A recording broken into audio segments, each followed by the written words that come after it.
लेकर सतर्कता यहां पर बढ़ती जा रही है। वहीं मानसून की दस्तक के मद्देनजर राज्य आपदा प्रबंधन विभाग ने भी सभी सरकारी और गैर सरकारी हाइड्रो प्रोजेक्ट के ऑपरेटर्स के साथ मीटिंग की। आपदा प्रबंधन सचिव रंजीत सिन्हा की अध्यक्षता में आयोजित बैठक में तय हुआ कि सभी एक शेडो सिस्टम तैयार करके उसका कंट्रोल शासन को देंगे, ताकि आपदा प्रबंधन विभाग को मानसून के दौरान ये पता रहे कि किस डैम में कितना पानी है और कितना डिस्चार्ज हो रहा है, कितना होना चाहिए। इसके पीछे मकसद यही है कि किसी भी तरह की आपदा के लिए रिस्पांस टाइम न्यूनतम हो। लगभग सारे डैम अथॉरिटीज ने, इंक्लूडिंग जीवीके जो श्रीनगर में है, सबने सेंसर और सायरन सिस्टम लगा दिए हैं। सबका कंट्रोल रूम भी बना हुआ है। अब हम एक बहुतों का 2-3 लोगों का तो बन भी गया हमारे यहाँ शैडो कंट्रोल। हमारे इमरजेंसी ऑपरेशन सेंटर में उसका एक शैडो कंट्रोल रहेगा, ताकि अगर जरूरत पड़ी तो यहाँ से ऑपरेट कर सकते हैं उसको चलाने का। तो इसको अब इंटीग्रेट करना है हमें अपने सिस्टम में, और शैडो कंट्रोल अपने पास एक लेना है। एक कंट्रोल तो अपने पास उनके पास है ही, शैडो कंट्रोल भी लेना जी। तो ये एक काफी बड़ा अचीवमेंट हम कह सकते हैं कि सारे डैम को हम अब ऑटोमेटेड तरीके से बिल्कुल एक क्लिक पे हम मॉनिटर कर सकते हैं, कहाँ पर क्या लेवल है, कितना डिस्चार्ज है, कहाँ सायरन बजाने की आवश्यकता है, उसको हम कर सकते हैं।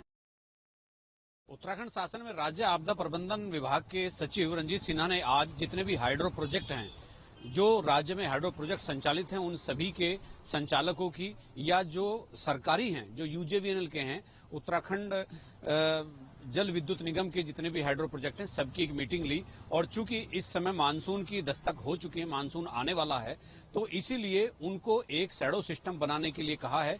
यानी उस समय डैम में पानी की क्या स्थिति है, डिस्चार्ज कितना होगा, कितना डिस्चार्ज हो रहा है, बारिश का पानी कितना आ रहा है, पूरा एक शैडो सिस्टम में ये तैयार करके और शासन में राज्य आपदा प्रबंधन प्राधिकरण को सौंपने के लिए निर्देश दिए हैं। तो सभी ऑपरेटर्स, सभी संचालक, जितने हाइड्रो प्रोजेक्ट के प्राइवेट प्रोजेक्ट के ओनर्स हैं, सभी आज इस बैठक में मौजूद थे। यानी इसके पीछे मंशा ये थी कि मानसून में कितना पानी आ रहा है, कितना डिस्चार्ज हो रहा है, कितने डिस्चार्ज करने से क्या नुकसान हो सकता है, क्या नहीं हो सकता है। तो जब आपदा प्रबंधन विभाग को ये पता ही नहीं होता, तो आपदा से निपटने की तरकीब कैसे सोची जाएगी।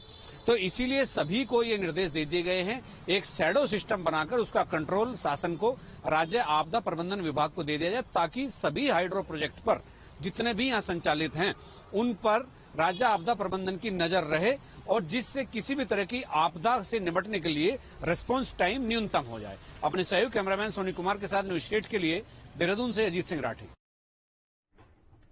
मोदी 3.0 का पहला बजट सत्र जुलाई महीने में शुरू होने की उम्मीद जताई जा रही है। बजट सत्र को लेकर उत्तराखंड बीजेपी के अध्यक्ष महेंद्र भट्ट का कहना है कि उत्तराखंड का विकास प्रधानमंत्री नरेंद्र मोदी के ड्रीम प्रोजेक्ट का हिस्सा रहता है और उत्तराखंड को पहले भी केंद्र से बड़ी सौगात मिली है। इस बार के बजट सत्र में उत्तराखंड के धार्मिक, साहसिक पर्यटन और यहाँ के मोटे अनाजों को बढ़ावा देने के साथ ही रेलवे कनेक्टिविटी और एयर कनेक्टिविटी को बढ़ावा देने के लिए केंद्र सरकार से बजट स्वीकृति मिल सकती है।